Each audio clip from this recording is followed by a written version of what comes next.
G'day guys, how's it going? I'm just going to make a video on how to do the IS200 1GFE throttle body mod. So why would you want to do this? Well, from factory, they're not actually fully drive-by cable. So it's drive-by cable up until this pulley here, and then it transitions to drive-by wire. So an electronic motor actually controls how much throttle, how much the throttle opens.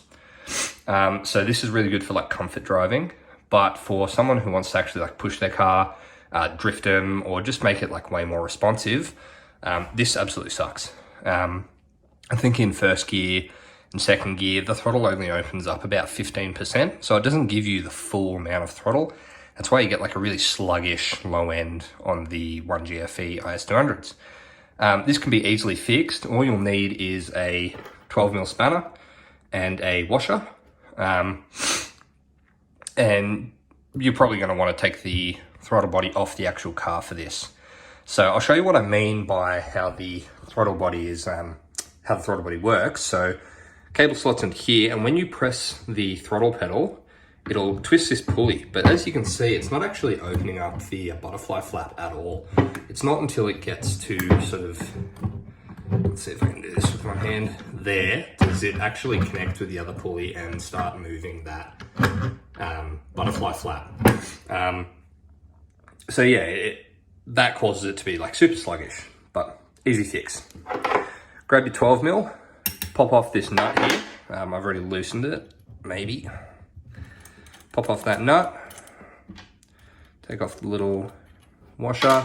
Should be able to pull this pulley off. So now, that's completely disconnected. A lot of people, when they're doing this, say to cut the arm and cable tie this pulley in full open. If you do that, you can't reverse this process. So if you ever want to change it back to stock, you can't reverse that. The way that I've found you can, very easy to reverse back to stock. So I prefer this method, but there's multiple other ways you can do it. Once you've got this pulley off, grab your washer. This one's reasonably thick, about 1 or 2 mils thick. Slip that onto this rod behind it, and then put this pulley back on. Oh, I might need to drop the camera. Bit of a struggle to put that on, but got it. You just chuck your washer and your nut back on, tighten it up. All right, that's tight there, and now you'll be able to see that the pulleys move in sync, so I can open that all the way really easily, and that's just using this front pulley. So now that is completely joined together. Now you're not done yet, so unless you want your car to die, you're going to want to come around to this back pulley here, and you're going to want to disconnect these little springs. So this is a bit tricky to do, but you can just pop them off this little arm here, and then pop them around that metal piece. Might not be the best demonstration, but it is what it is. Anyway, you pop these two off until they're completely free of this metal piece. You also do the same with these ones down here. You slide them off and out of the way. I'll just quickly do that. So as you can see now, they're completely out of the way. They're back here, and same with the bottom ones. They're completely out of the way. Then you're going to want to chuck this back on the car, head around to these plugs, and when you're plugging in your plugs again, plug this one on the side in, but both these two at the back, leave them unplugged.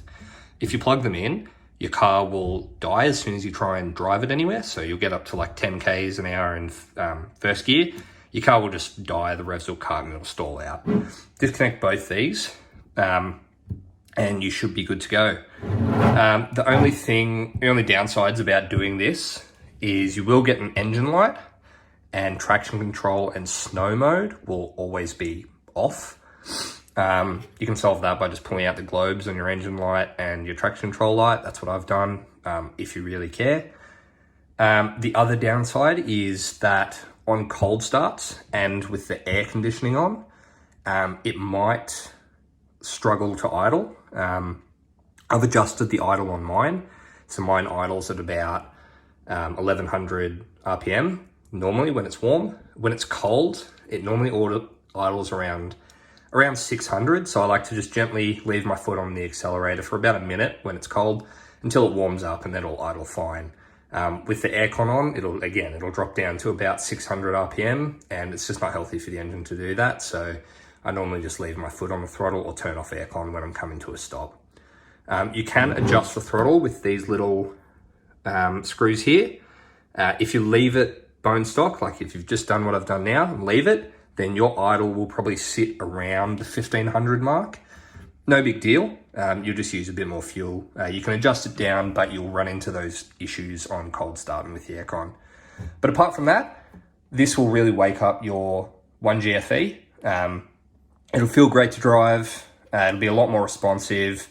Still slow as anything. It's a 1GFE, but it'll at least sort of wake it up a lot more and be a lot more fun. So yeah, if you run into any troubles, I'll be in the comments to help you out, or on the IS200 Australia Facebook group. You can hit me up through there, and I can help you out. But yeah, do this, and you'll enjoy your IS200 a lot more. All right, have a good one. Cheers.